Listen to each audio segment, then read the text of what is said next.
June 27వ తారీఖు శనివారము, శని త్రయోదశి, శని ప్రదోష వ్రతము అన్ని కలిసి రావడం చాలా విశేషమైనటువంటి రోజు. ఎవరైతే ఏలినాటి శని, అష్టమ శని, అర్ధాష్టమ శని జరుగుతున్నటువంటి మేషం, సింహం, ధనస్సు, కుంభ, మీనరాశుల వారు తప్పకుండా ఇప్పటి వరకు మీరు అనుభవిస్తున్నటువంటి అన్ని కష్టాలు తొలగిపోయేందుకోసం ఈ వీడియోను సేవ్ చేసుకోండి, 10 మందికి షేర్ చేయండి.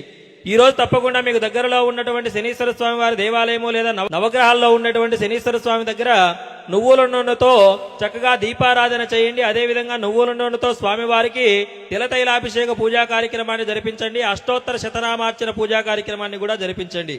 అంతేకాదు ఈ రోజు శనివారము, శని ప్రదోష వ్రతం కూడా ఉంది కాబట్టి సాయంకాలం ప్రదోష కాలంలో చక్కగా పరమేశ్వరుడికి, నందీశ్వరునికి అభిషేక కార్యక్రమాన్ని కూడా జరిపించండి. చాలా విశేషమైనటువంటి ఫలితాలు కలుగుతాయి. ఈ రోజు పేద ప్రజలకు అన్నదానము, వస్త్రదానము, చెప్పులు లేదా గొడుగును దానం చేయండి. విశేషమైనటువంటి ఫలితాలు కలుగుతాయి. ఇవన్నీ మాకు చేయడానికి వీలు కాలేదు అనుకునేటువంటి వారు మన దైవానుగ్రహం పేరు తరపున మనము కేవలం